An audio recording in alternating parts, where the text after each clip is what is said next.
अखंडमंडलाकारं व्याप्तं येन चराचरं तत्पदं दर्शितं येन तस्मै श्रीगुरुवे नमः। मुखं करोति वाचालं पङ्गुं लङ्घयते गिरिं यत्कृपातमहं वन्दे परमानन्दमाधवं। ध्येयं सदा परिभवग्नमभीष्टदोहं तथास्वतं शिवविरञ्चिनुतं शरण्यं। हृदार्ध्यं पूर्णतपालभवाब्धिपोतं वन्दे महापुरुषते चरणारविन्दं। त्यक्त्वा स्वदुःसुरेप्सितराजलक्ष्मी धर्मिष्ठार्य वचसा यदगाधरण्यं।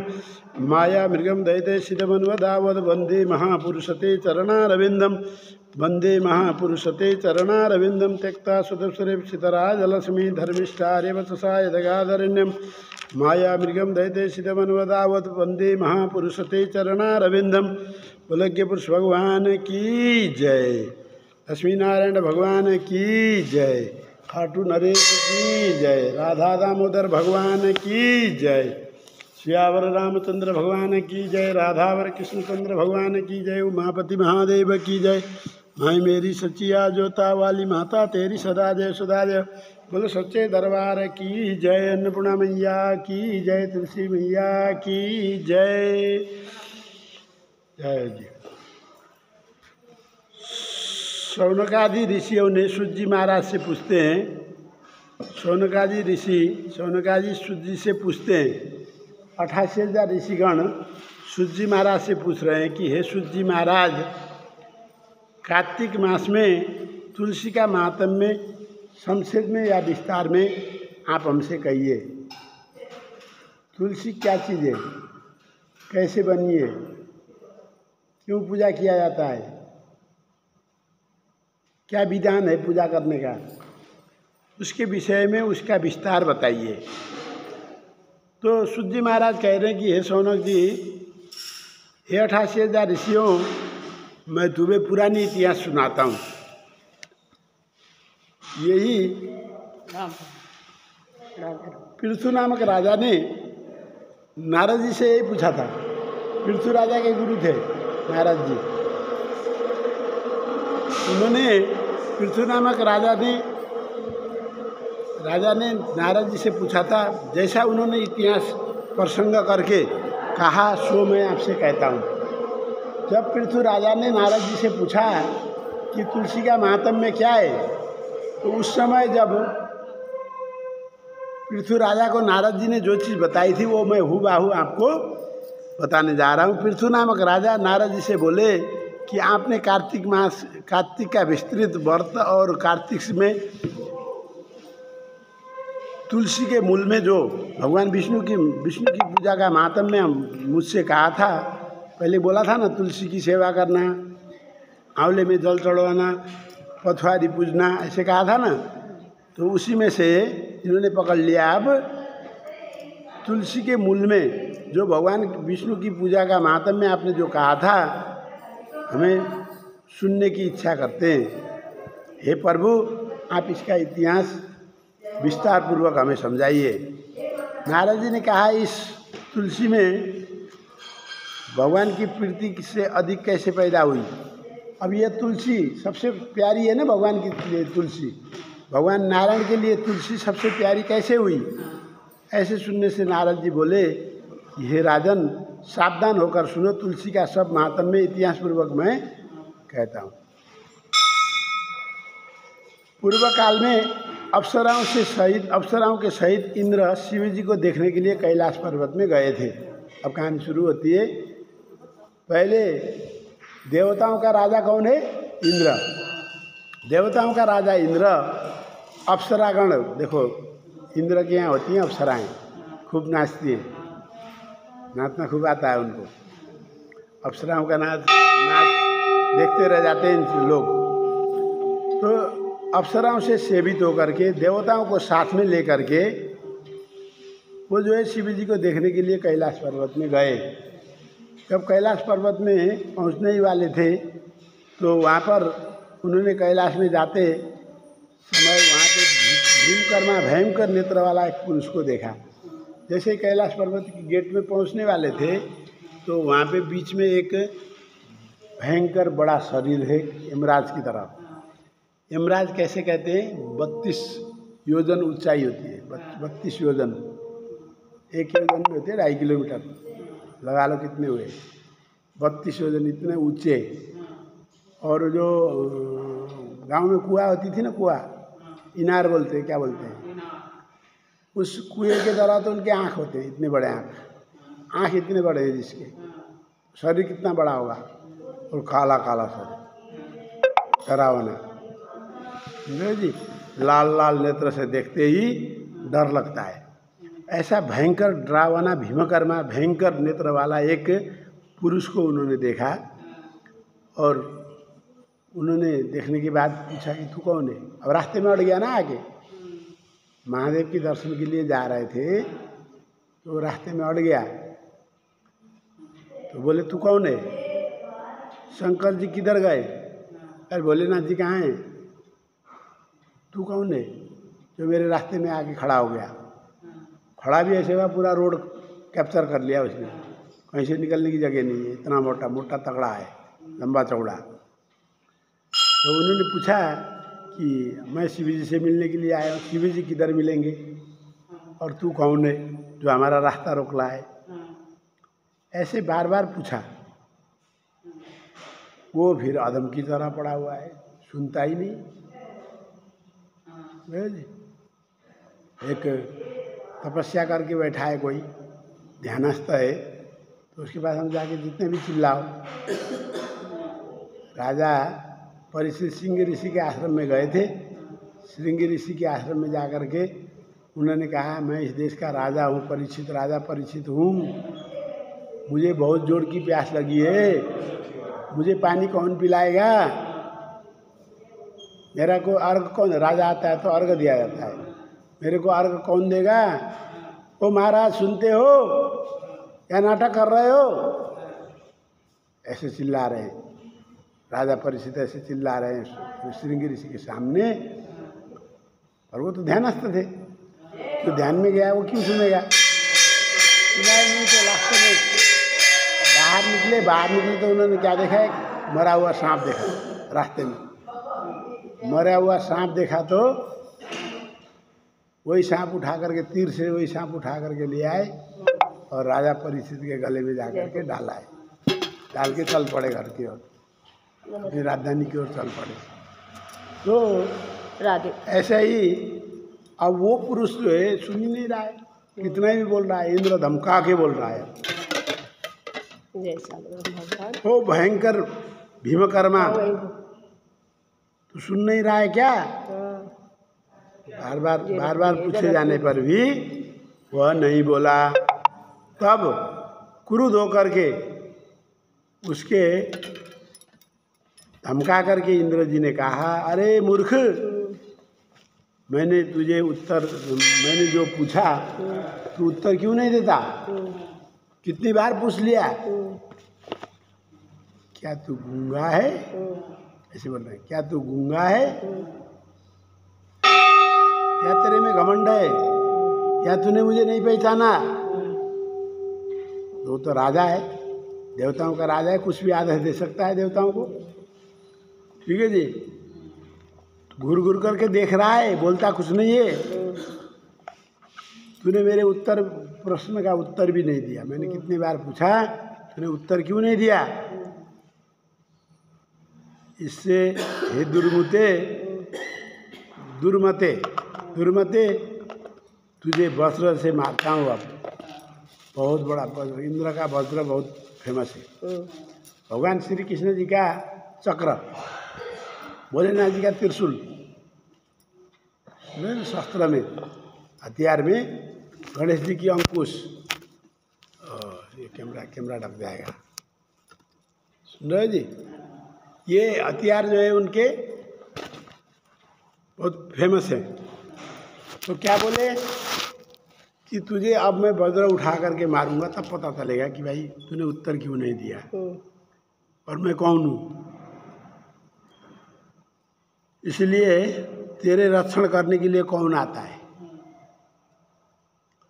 तू यहाँ कैलाश पर्वत में आसपास में रह रहा है, कैलाश पर्वत के आसपास में रह रहा है और इतना अकड़ में बात कर रहा है, बोल ही नहीं रहा है, इतना अकड़ दिखा रहा है। अब तेरे को मैं वज्र प्रहार करूँगा तो देखते हैं कौन आता है, ठीक है जी। तो उन्होंने वज्र उठाया ऐसा बोले बोल के इंद्र ने वज्र से उसे मार ही दिया। इससे इस पुरुष का गला काला हो गया। नहीं जी, जैसे ही उन्हें वज्र उठा करके गले में मारा ना यहाँ, तो उसका गला जो है काला हो गया। देखो जी, और वज्र भी भस्म हो गया।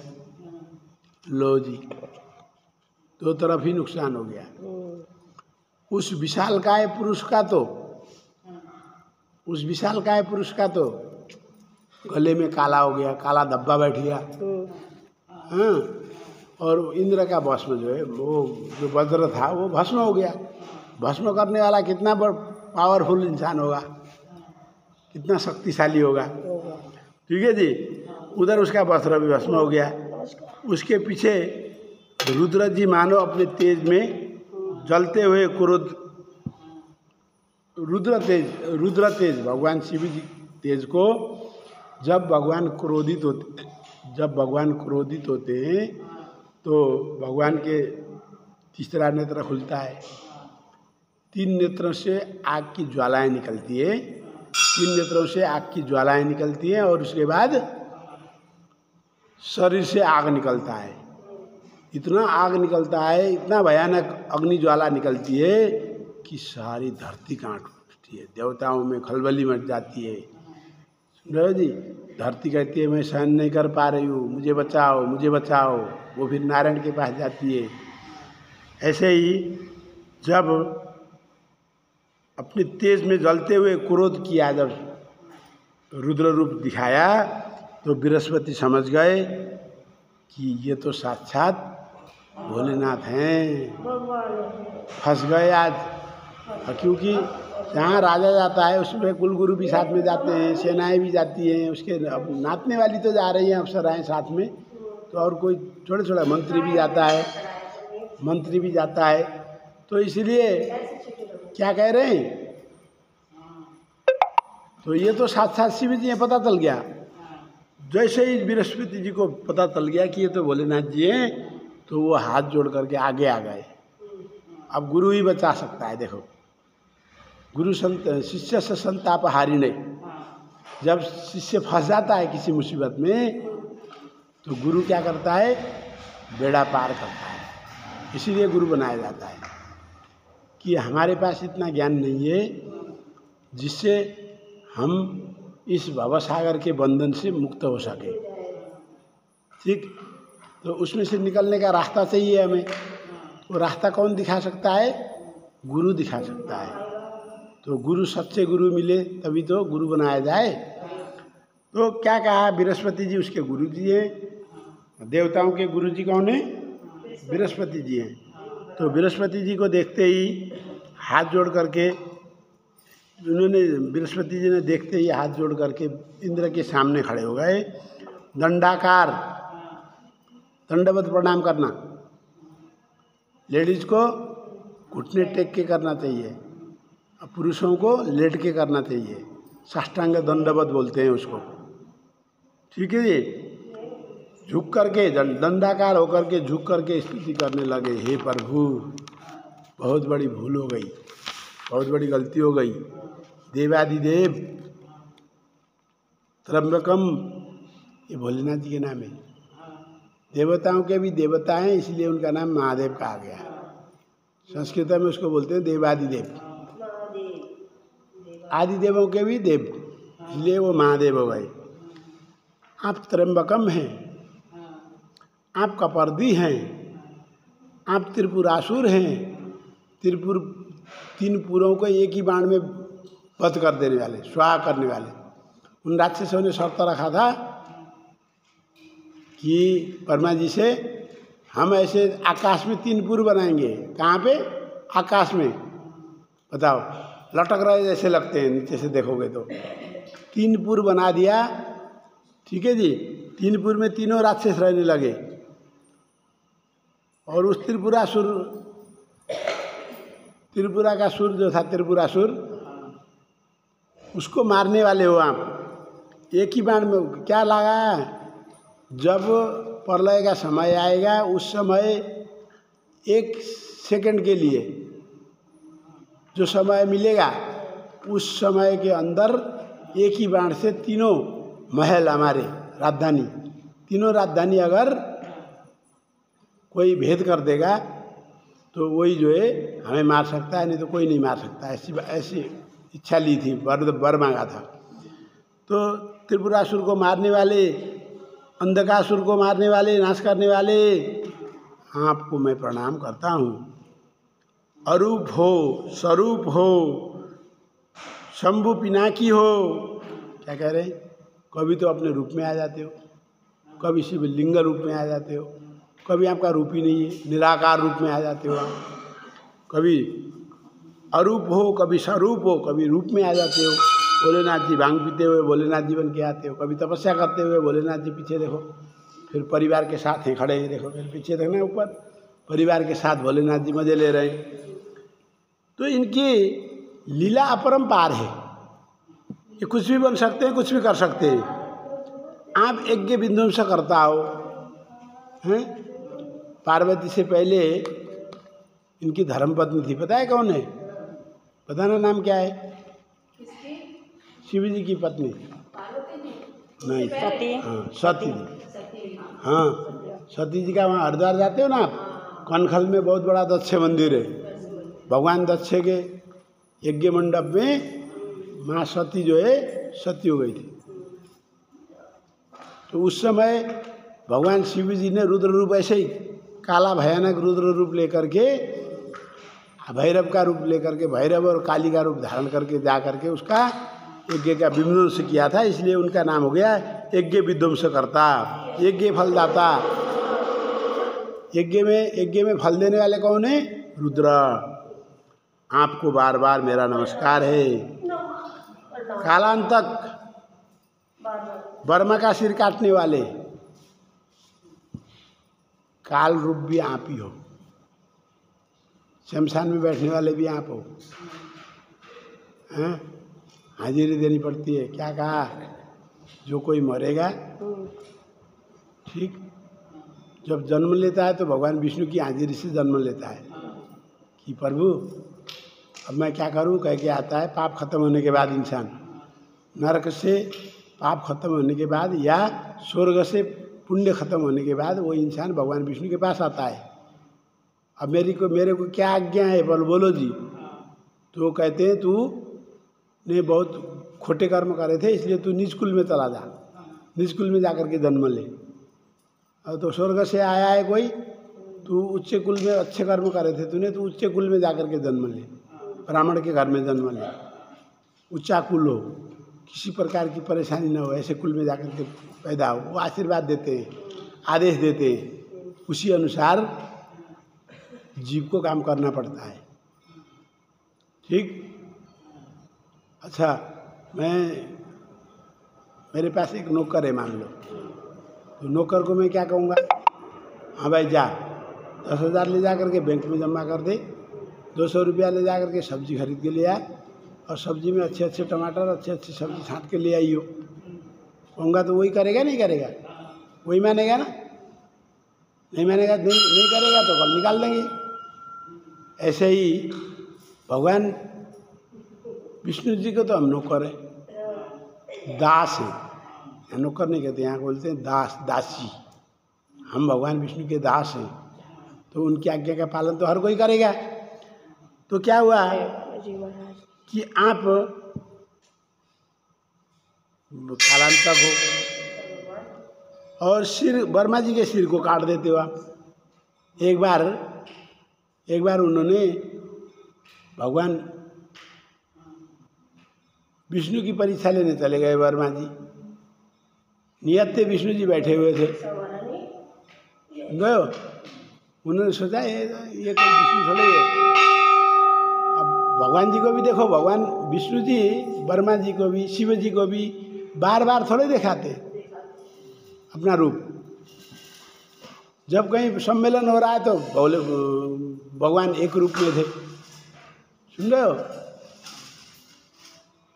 और जब जो चाहे, जैसा रूप चाहे वैसा धारण कर सकते हैं वो तो एक दिन क्या हुआ, कि शंख चक्र चतुर्भुज वाले भगवान विष्णु जी के दर्शन कर रखे थे वर्मा जी ने जब वो दर्शन देने आए थे। तो भगवान जी विष्णु जी परीक्षा लेने के लिए कि ये जीवों का इज्जत करता है या नहीं करता है। वर्मा जी के रास्ते में खड़े हो गए, लेटे हुए थे। बोले अरे तो कैसा पटमूर्ख है, मेरा रास्ता छोड़। तो बोले या तो आप मेरा सिर काटो या मैं आपका सिर काटूंगा। भगवान विष्णु जी बोले अच्छा तू मुझ जैसे वर्मा को ललकारता है, तेरे में ऐसी हिम्मत, अधम पुरुष, देख मैं तेरा सिर कैसे कालम करता हूं। सीधा ब्रह्मास्त्र छोड़ दिया। सुन रहे जी, देखो ब्रह्मास्त्र में बहुत दम होती है। शिव जी, अब वर्मा जी का तो ब्रह्मास्त्र ही है और कुछ होता ही नहीं उनके पास। उन्होंने तो ब्रह्मास्त्र ही छोड़ दिया। उन्होंने कहा अच्छा बेटे, तो इसका मतलब मेरे जान का दुश्मन पीछे पड़ा हुआ है, तू ब्रह्मास्त्र छोड़ने का मतलब तो हो गया काम अब। तो भगवान विष्णु ने आराम से ध्यान से सुदर्शन चक्र को आदेश दे रहे हैं, आंख बंद करके। जैसे उसने छोड़ा ना ब्रह्मास्त्र, अब वो तो देखो ब्रह्मास्त्र पहुंचने में भी टाइम लगता है। दूसरी बात सामने ही थे तो कोई बात नहीं, 5 मिनट 10 मिनट लगता, पर उसकी भी विधि होती है।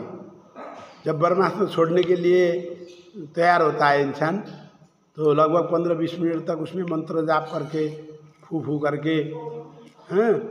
देखो उसमें भी दिखाता था ना, महाभारत देखा हो आपने लोगों ने, तो अर्जुन बाण मारता था, हैं, तो मंत्र उच्चारण यूँ करके मंत्र उच्चारण करता था और ठोकता था, छोड़ देता था।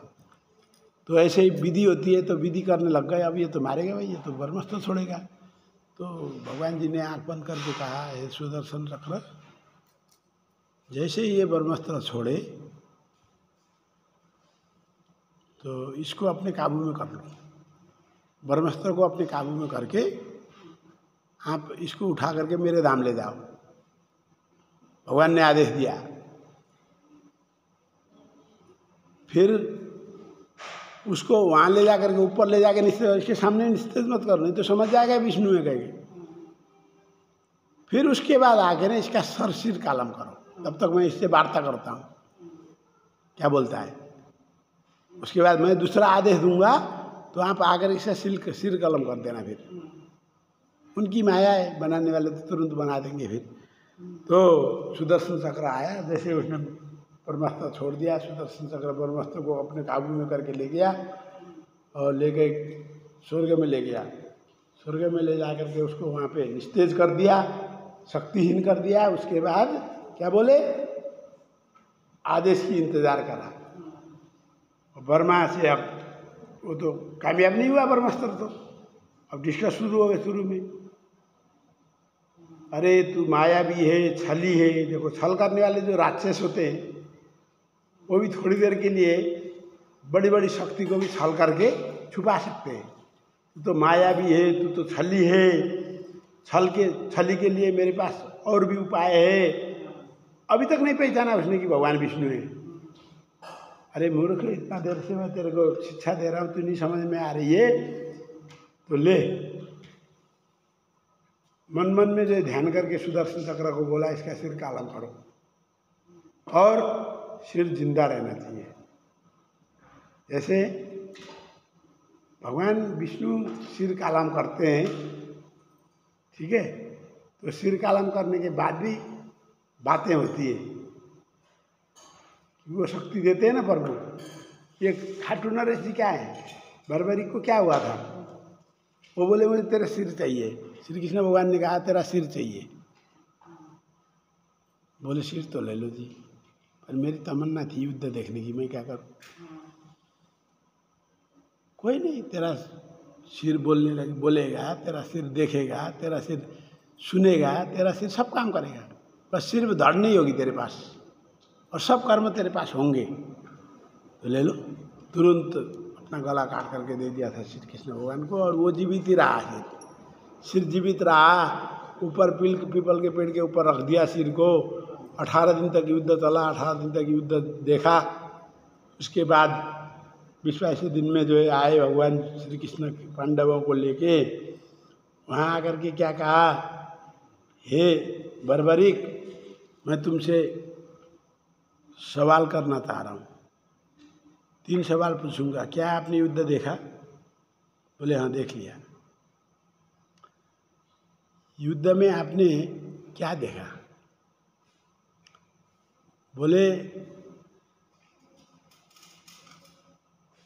युद्ध में मैंने ये देखा कि आपका सुदर्शन चक्र सब शत्रुओं का सिर कालम कर रहा था, काट रहा था।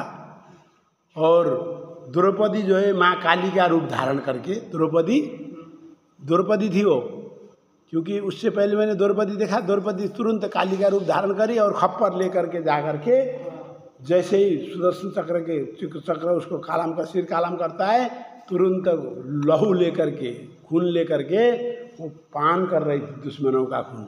मैंने ऐसा देखा, ऐसा दृश्य मैंने युद्ध में देखा। ये बोले बहुत सत्य कह रहे हो आप, ठीक कह रहे हो। अच्छा ये बताओ, आपके पांडवों में आपके दादाजी हैं भीमसेन, अब बड़े दादाजी हैं युधिष्ठिर, नकुल, सहदेव, अर्जुन, ये सब क्या कह रहे हैं? आपस में इनके अंदर घमंड आ गया है। ये कह रहे हैं कि मेरे कारण युद्ध जीता गया। अर्जुन कहता है मैं अगर गांडीव धनुषधारी नहीं होता तो युद्ध हार जाते। युधिष्ठिर जी कह रहे हैं मैं सत्यवादी था इसलिए जीत रहे हैं। अपनी अपनी कला कौशल। भीम कहते हैं मेरा अगर गदा नहीं चलता तो तुम मार ही नहीं सकते थे उसको, दुर्योधन को। ठीक है जी, राजा तो वही था। और अर्जुन भी कह रहे हैं नहीं ऐसा नहीं होता, जो कर्ण था, कर्ण को तुम नहीं मार सकते थे मेरे आगे बलाल वाला, तो युद्ध कैसे जीतते? बड़े बड़े भीष्म पितामह जैसों को मैंने मारा, मेरे कारण युद्ध जीता गया है। इनमें हो गई थी लड़ाई। तो भगवान श्री कृष्ण से पूछा गया था, युधिष्ठिर ने पूछा कि इसका राज क्या है, बता दो, किसके कारण हमारा युद्ध, हमने युद्ध जीता है। तो उसी समय वो वहाँ भगवान श्री कृष्ण ने कहा कोई बात नहीं, समय आने दो, मैं उसका उत्तर दूंगा। कह के चले गए थे, लेके गए उनको, चलो मेरा एक जगह मेरे साथ जाना है। तो उनको ले गए पांडव, तो 5 पांडवों को लेकर के श्री कृष्ण भगवान सबसे पहले बर्बरिक के पास गए। उसके बाद गए भीष्म पितामह के पास। जाना तो उनके पास भी था, क्योंकि 18 दिन से शेषशैया में पड़े हुए थे वो भी। तो इसीलिए क्या हुआ कि जैसे ही उसको बर्बरिक के पास लेके गए, तो वहाँ जा कर के बर्बरिक से पूछ दिया, बोलो किसके कारण ये युद्ध जीता गया है? तो बर्बरिक क्या बोले, हे गुरुदेव, यह युद्ध का श्रेय आपके ऊपर जाता है। देखो उनका ही पोता है, भीमसेन का ही पोता है बर्बरिक। बाबा श्याम खाटू श्याम जो है ये कौन है? भीमसेन के पोते हैं, घटोत्कच के बेटे। सुन रहे हो जी? तो अब क्या हुआ कि अब पोता जो है अपने दादाओं का सपोर्ट नहीं ले रहा है। क्यों? क्योंकि वो सत्य बोल रहा है। जो सत्य देखेगा वही तो बोलेगा ना। ठीक है, 4-5 बच्चे इकट्ठे खेल रहे थे। ठीक है जी, अपना मेरा बेटा भी था, आपका बेटा भी था, उनका बेटा भी था, उनका 4-5 सबके बेटे थे। मेरे बेटे ने खींच के लगा दिया किसी के बेटे को, एक को मारा है, खूब मारा है। पर अब देखो चारों के चारों आप हो, एक 5वां ही हुआ जिसका बेटा ने मार खाया है। ठीक, अब इधर मैं गुरु जी बन गया, लो मान लो। अब आप चारों क्या कहोगे? गुरु के हक में जाओगे। पर वो क्या कहेंगी? नहीं, मेरे बेटे की गलती थी ही नहीं। ठीक, अब आप चारों में से अगर उसकी सहेली होगी कोई तो उस साइड बोलेगी, मेरी चेली होगी कोई तो मेरे साइड बोलेगी। ठीक है, अगर चार में से चारों के चारों अगर मेरे साइड में बोल करके नहीं नहीं गुरु जी का बेटा ज्ञानी ध्यानी का बेटा थोड़ी किसी को मारेगा, तेरे बेटे की गलती है, इस तरह से पक्षपात वाला बयान देते हैं। अब मान लो अगर आप चारों के चारों गैंग बना रखा है, हम लोगों का गैंग है, तो ना गुरु ने शुरू सबक सिखाएंगे, चलो हम दे देंगे बयान कोर्ट में जाके, ठीक है जी। तो ऊपर वहाँ ऐसा नहीं होता, साक्षात श्री कृष्णचंद्र परमात्मा वहाँ सामने हैं, इतनी बड़ी घटनाएं करवा दी, तो उन्होंने तो जो देखा वही बताना पड़ेगा ना, वो तो वही बताएंगे, जो देखा है उन्होंने वही बताएंगे, उन्होंने जो देखा वो बता दिया उन्होंने। नहीं जी, इसका श्रेय मैं आपको देता हूँ वासुदेव, क्योंकि युद्ध में किसी के बाण नहीं दिखाई दिए मुझे तो सिर्फ सुदर्शन चक्र। ये बाण मारने वाले बनते होंगे, पर इन बाणों से कोई किसी को मार नहीं सकता था, सिर्फ सुदर्शन चक्र मार रहा था और धड़ाधड़ गिर रहे थे। और जो वो द्रौपदी जो है काली का रूप धारण करके खप्पर ले करके खून, सबका खून पी रही थी, जो सुदर्शन चक्र काटता था उनका खून पी रही थी, मैंने तो ऐसा देखा। कहा उसके बाद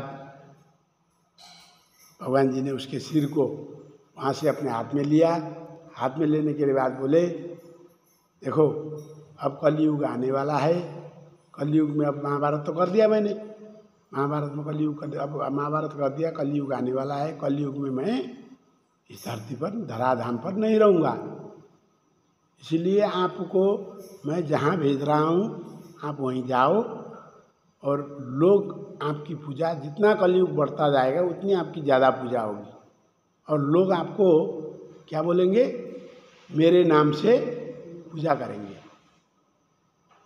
तो आपका नाम हुआ श्याम। आपको मैं खड़वांग नगरी में भेज रहा हूँ, जैसे ही आप जाके वहाँ बैठो, धीरे धीरे आपके भक्त मिलेंगे, आपका सिर ले जाएंगे और ले जा करके उसको मंदिर बनाएंगे, और जैसा कलयुग बढ़ता जाएगा वैसे ही आप सभी भक्तों का कल्याण करते रहना और खूब देना, जो आपकी भक्ति करेगा उसको खूब देना, कह करके आशीर्वाद दिया था। उसके बाद बाबा को छोड़ दिया, तो वो खड़वांग नगरी में जा करके उनका सिर किसी बड़े मोटे किसान के घर में, सॉरी खेत में गिर गया। रात को बाबा ने दर्शन दे दिया उस किसान को, वो क्या बोलते हैं, प्रधान बोलते हैं ना वहाँ,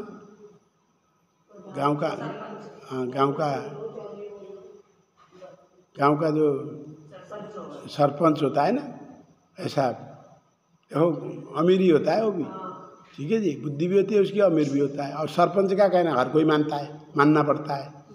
तो सरपंच को जाकर के रात के सपने में कहा, अरे भाई देख, मैं कृष्ण का ही रूप हूँ, मैं तेरे खेत के बीच में देख यहाँ पड़ा हुआ हूँ, मुझे कोई उठा करके सेवा करवा, मंदिर बना के रख दे, मैं तेरा भला करूँगा, कल्याण करूँगा, कह करके सपने में जो दर्शन दे दिया, ठीक है जी। उसके बाद अगले दिन सवेरे पूरे गांव वालों को लेकर के ढोल नगाड़े के साथ गया। वो तो देख ही रखा है कौन से उसमें खेत के कौन से उसमें था, ठीक है जी, गरा बोलते हैं ना, गरा, कौन से गरा में था।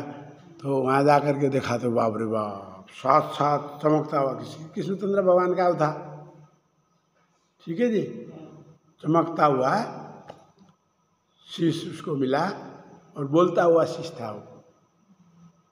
तो उसने पूछा कि मैं कैसे ले जाऊँ, ऐसे ऐसे ले जाओ, पालकी में डाल के ले जाओ, वहाँ ले जा करके ऐसे ऐसे मेरी व्यवस्था करो। जैसे ही श्री कृष्णचंद्र परमात्मा धरती छोड़ करके जिस दिन गए हैं, ठीक उस दिन उसके बाद लोग भक्ति करने लग गए। अब मंदिर क्या होता था, पहले तो खर झुपड़ी वाला मंदिर होता था, गांव में देखा होगा आप लोगों ने, हमारे गांव में अभी भी खर झुपड़ी वाला मंदिर है एक, वो बनाने देते ही नहीं। जिनकी ज़मीन में है ना वो कहते हैं नहीं ऐसे ही रहने दो, मेरे दादा परदादा बोल के गए ऐसे ही रहेगा मंदिर, कभी बनेगा नहीं। हाँ वैसे ही है मंदिर, खर झोपड़ी वाला, खर झोपड़ी का बनाते हैं हर साल, ठीक है जी। तो खर झोपड़ी का मंदिर था, छोटा सा बना लिया, गांव के लिए क्या था पहले। हाँ फिर उसके बाद बोले आप कैसे कृपा बरसाते हो, तो भाई तपस्या करो, मेरा मंत्र का जाप करो, मैं तेरे पे बरसाऊँगा। करते करते एक आलू सिंह नाम के हो गए, जिन्होंने तपस्या करी, तो साक्षात बाबा आलू सिंह से बात करते थे। वो बोले क्या क्या खाना पसंद करोगे आप? बोले मुझे तो चूरमा खिला दो, राजस्थान का फेमस चूरमा, सुन रहे हो जी, मुझे चूरमा खिला दो। और खिचड़ो बनता था, वो क्या बोलते हैं उसकी, सर्दी में बाजरे की खिचड़ी, मुझे खिचड़ो खिला दो। कभी कुछ मांगते थे, कभी कुछ मांगते थे। हाँ, फल में क्या खाओगे? बोले फल में मुझे तो नारियल चाहिए भाई। हाँ, मिश्री नारियल, हाँ मिश्री नारियल बाबा को बहुत प्यारा है। फल में नारियल मांग दिया, ऐसे ही खिचड़ो बना के खिलाने लग गए, ठीक है। और फिर वो राजस्थानी कपड़े कैसे कैसे होते हैं ना, कलरफुल, ऐसे कपड़ों से जो है वो ये पहन के आइए, हाँ, तो ऐसे कलरफुल कपड़े उड़ाने लग गए। कभी कभी तो ऐसे लगता है लेडीज़ के कपड़े पहन के बैठे हैं बाबा जी। राजस्थानी कपड़े ऐसे ही होते हैं ना, जेंट्स के भी। तो इस तरह से आलू सिंह को दर्शन दिया था, और उसके थ्रू वहाँ पूजा आजा करते करते करते करते भगवत बढ़ते बढ़ते अब इतना विशाल काय मंदिर बना, और विशाल काय इतने इतने शिष्य हैं। अगर संसार भर में से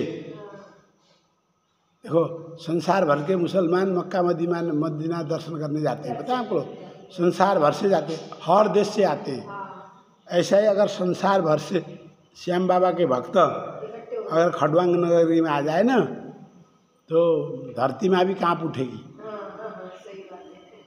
और दर्शन के लिए कम से कम 1 साल की लाइन होगी या 6 महीने की लाइन होगी, इतने भक्त हैं बाबा के,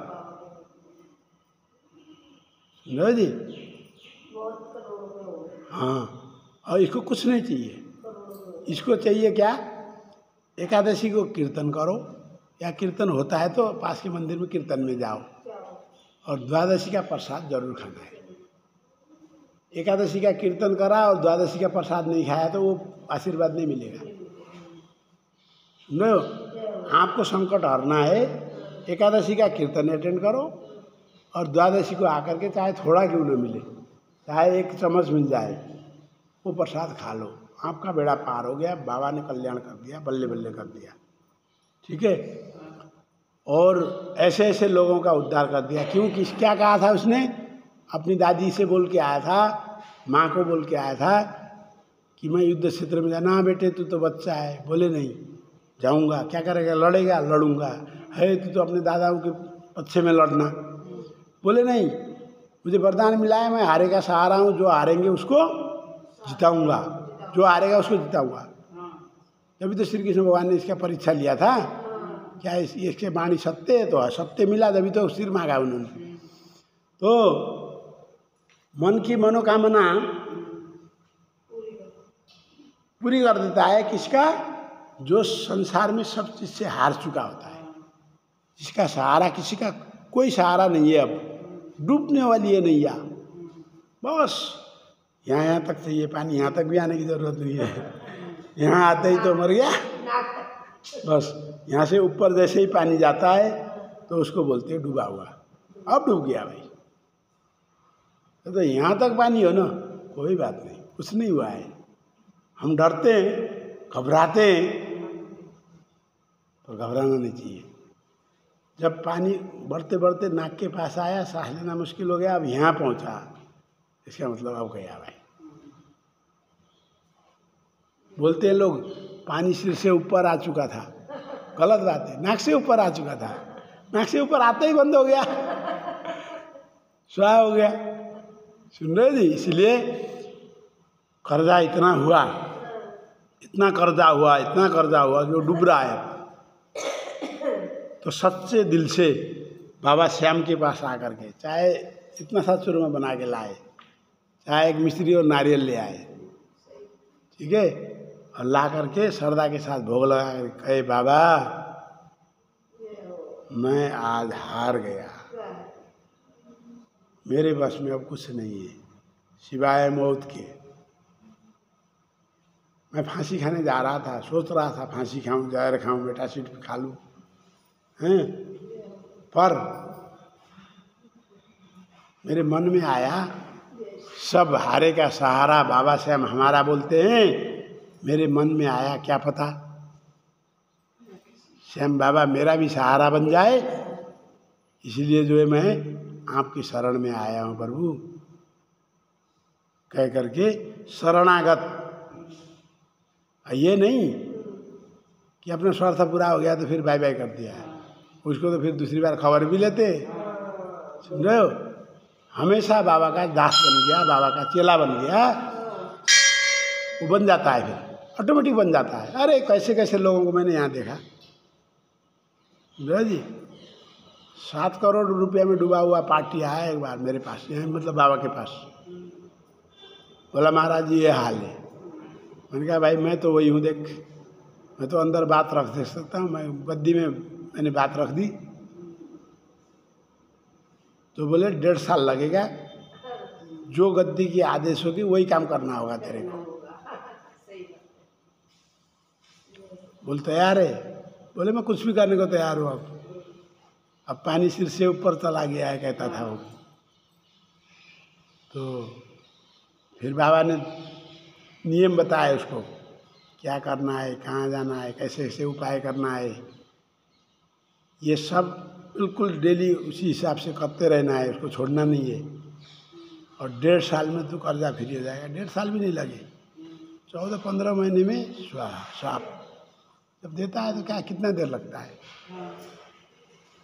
समझे जी। ऐसा तो नहीं है 7-7 करोड़ डुबाने वाला डूबा, तो ऐसा तो था नहीं। हुआ था क्या, उसने प्रॉपर्टी में लगानी करी थी और प्रॉपर्टी गिर गई थी, पता है ना आपको। एक बार 80 रेट पहुंचे अभी की तरह। बीच में आपने जी बताया था, बीच में कर्जा ले लिया था उसने। नहीं वो तो अलग चीज़ है, सुन रहे जी। अब तो प्रॉपर्टी गिर गई तो उसके बेचारे नुकसान हो गया, ब्याज तो भरने पड़ेंगे। तो फिर बाबा ने पैसा जुगाड़ निकाल दिया कि उसकी जो 3 किले लिए थे उसने, वहाँ से मेट्रो निकल गई बीच में से। यहाँ आया ना बाबा के यहाँ, 5-6 महीने बाद उसके बीच में से मेट्रो निकल गई, उसके 3 किले के बीच में से। ये ले भाई, अब वो तो 1.5 किला बेचा है शायद 7 करोड़ में, 1.5 किले में ही काम हो गया, उतर गया कर्जा। चमत्कार करने वाला तो बैठा है। अब बताता रहूँ, वो अब इतना मानता है ना, रात को 2 बजे भाई गाड़ी लेके आ जाए, यहाँ कहूँगा तुरंत आ जाएगा। बहुत दूर रहता है, गाजियाबाद में रहता है, समझे ना। मेरी तो क्या हैसियत थी, अभी प्लॉट लिया ना मैंने यहाँ मंदिर के बगल में, ये जो गेट नहीं है, गेट के पीछे देखना है, खाली प्लॉट है। हाँ खाली प्लॉट है ना, उसमें उसने बहुत हेल्प करा है मेरे को। मैं कहाँ ले सकता था, मैंने उससे बात करी थी, देख भाई ये प्लॉट है, अब आगे यहाँ प्लॉट मिलेंगे नहीं, कुछ कर्जा वर्जा देता है तो मैं ये ले लूँ। बोले कितने में मिल रहा है? पहले तो 35 लाख में बात हुई थी। पहले कोई बात नहीं, जो भी ज़रूरत रहेगी आपको बोल देना मेरे को। तो मैंने सीधे बोल दिया भाई 20 लाख चाहिए, सीधा बोल दिया। बाबा ने बुलाया, मैं क्या करूँ, मैंने 20 लाख चाहिए भाई, 15 का इंतज़ाम हो जाएगा, 20 चाहिए। तो कोई बात नहीं, उस पार्टी को बोलो कैश लेगा या चेक लेगा। इसने कहा आधा चेक दे दो, आधा कैश दिला दो। आधा चेक दे दिया, आधा कैश दिला दिया। अब मैंने अभी 1-2 लाख रुपया आए थे मेरे पास, मैंने कहा 2 लाख आ रखे भैया, कहाँ डालना है? बोलो अब कर्जा उतारूंगा तभी तो मकान बनाऊंगा। बोले गुरु जी आपने ऐसी बात कर दी। ये सब बाबा का है। 50 गज है ना, 35 में। हाँ जी, सुन रहे जी। तो इसलिए कह रहा है ना, क्या बोले क्यों शर्मिंदा कर रहे हो, आगे मकान बनाओगे भी बता देना मुझे, ऐसे बोल रहा है। तो वो क्या था फिर। और देखो यहाँ मेरे थ्रू बाबा के पास आए, यही होता है ना, जरिया बनाया मेरे को। मैं तो कुछ नहीं हूँ, मैंने कहा ना मेरे पास कुछ नहीं है, अगर मेरे चक्कर में पड़ोगे ना तो आप डूब जाओगे। मैं सबको बताता हूँ, अगर इस पंडित जी के द्वारा हमारा सब कुछ हो सकता है, अगर ये चाहे तो सब कुछ हो सकता है। क्योंकि जो कोई मेरे पीछे पड़ेगा ना तो वो तो गया भाई, फिर सब कुछ मेरे को मानेगा ना, वो गया, वो डूबेगा पक्का है।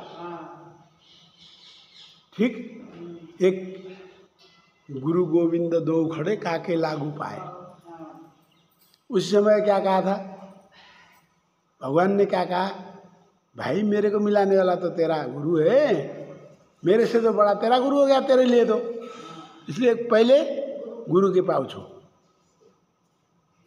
तो ऐसा ही वहाँ से कृपा आती है, मेरे थ्रू गया है,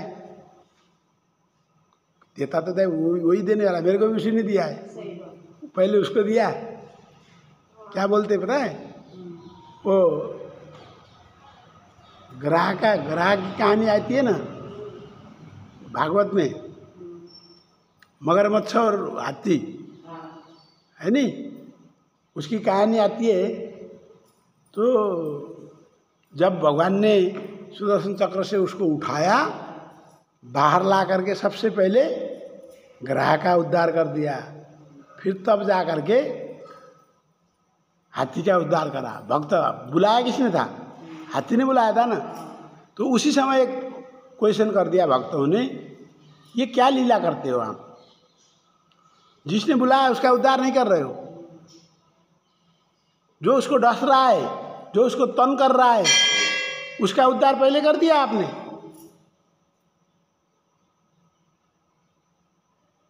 तो भगवान जी बोले उसका उद्धार तो हाथी के कारण ही तो हुआ है। अगर हाथी नहीं होता तो मैं ग्राह को मारने क्यों जाता? सुनो, ग्राह ने तो हाथी के चरण पकड़ लिया है भाई, गुरु के चरण पकड़ रखा है। तू ये बता इन दोनों में गुरु कौन है? बोल। ग्राह ने हाथी के पैर पकड़ रखा है, छोड़ ही नहीं रहा है, बिल्कुल नहीं छोड़ा। गुरु जी मैं नहीं छोड़ूंगा, आशय तो ये लेगा घुमा दिया ना। देखो शत्रुता को, शत्रुता को भी मित्रता में बदला जा सकता है। कैसे? ऐसे देखो, भयंकर शत्रु था, मारने जा रहा था ना, ग्राह हाथी को मारने जा रहा था, पर वहाँ भगवान ने क्या दिखा दिया? नहीं, तो पैर पकड़ रहा था, आशीर्वाद ले रहा था। मेरे भक्त का आशीर्वाद राम को पाने के लिए हनुमान जी को मनाना पड़ता है, शिव जी को पाने के लिए नंदी की सेवा करनी पड़ती है। ऐसे कहते हैं ना, विष्णु को पाने के लिए गरुड़ की सेवा करो और गोपाल को पाने के लिए गौ की सेवा करो, ऐसे कहते हैं ना लोग। तो वो क्या दिखा दिया भगवान ने? ये साक्षात दिखा दिया कि नहीं नहीं नहीं, गलत बोल रहे हो, गलत सोच रहे हो। वो जो ग्राह था वो तो हाथी का चेला था, नहीं जी, वो हाथी का चेला था, इसलिए सबसे पहले उसका उद्धार कर दिया, क्योंकि उसके थ्रू चेला बनाया। तब बाद में जाकर के मैंने भक्त का उद्धार किया है। इस तरह से समझाते उत्तर दिया था ठाकुर जी ने। हाँ, अब ऐसे ही यहाँ कहाँ पहुँच गए थे हम? वज्र से मारता हूँ तेरा रक्षण कौन करेगा। काला नीला तेज निकल गया, झुक कर के बरमाए उन्होंने स्तुति करी। स्तुति करें देवादि कपर्दी नाम से, त्रिलोकी को जलाने में समर्थ, नेत्र की ज्वाला हरते महादेव जी बोले। बृहस्पति के इस प्रकार की स्तुति सुन करके कह रहे कि हे ब्राह्मण वर मांगो। शिव जी ने क्या कहा? हे ब्राह्मण आप वर मांगो, मैं आपकी प्रार्थना से प्रसन्न हूँ। भगवान कब प्रसन्न होते हैं? या तो अच्छी प्रार्थना करने वाला। वो प्रार्थना कैसी होनी चाहिए? ये मत कहो पढ़ने क्या रे भगवान जी, मेरे पड़ोसी का छोटा सा मकान था, मेरा 2 मंजिला था, आज उसका 5 मंजिला हो गया। हाँ, मेरा 2 मंजिला ही रह गया। हे राम, कल तो उसके बेटे ने इतनी बड़ी गाड़ी ले आया, और उसकी बेटी तो इतने अच्छे घर में ब्याही गई। सुन रहे हो? उसकी बेटी तो कितने अच्छे घर में भी आई गई है, उसके घर में तो बहू रानी भी कितने सुंदर आई है, संस्कार वाली मिली है। हे भगवान तू क्या देख रहा है, वो तो कभी मंदिर आती भी नहीं पड़ोसन, मैं तो रोज मंदिर आती हूँ, तेरी सेवा करती हूँ। वो सब बेकार है, बेकार है, वो सब बेकार है। सुन रहे हो जी, ये सब बेकार है। बेकार है, मन में छल कपट कुछ नहीं करनी चाहिए, कुछ नहीं होना चाहिए। निष्काम रूप से आकर के हे परमेश्वर, हे कपर्दी, हे भोलेनाथ, जय बाबा, हाँ, हे त्रिशूल धारी, शालग्राम भगवान इस तरह से आकर के उनके गुणगान का व्याख्या करो। सुन रहे हो, आप आदि अंत्य और मध्य भी नहीं है, आपका अंत भी नहीं है, आप कुछ भी नहीं, शक्ति से संपन्न हो। आपको मैं बार बार कोटि कोटि प्रणाम करता हूँ, करती हूँ। इस तरह से जो प्रार्थना करेगा उसको मिलेगा, और या फिर उसको मिलेगा जो दिन इनको सेवा करेगा। बोल श्याम बाबा की जय, बोल गुरु महाराज की नारायण भगवान की जय। श्रीमन नारायण नारायण नारायण, भजमन नारायण नारायण नारायण, लक्ष्मी नारायण नारायण नारायण, सूर्य नारायण नारायण नारायण, लक्ष्मी नारायण नारायण नारायण, चंद्र नारायण नारायण नारायण, लक्ष्मी नारायण नारायण।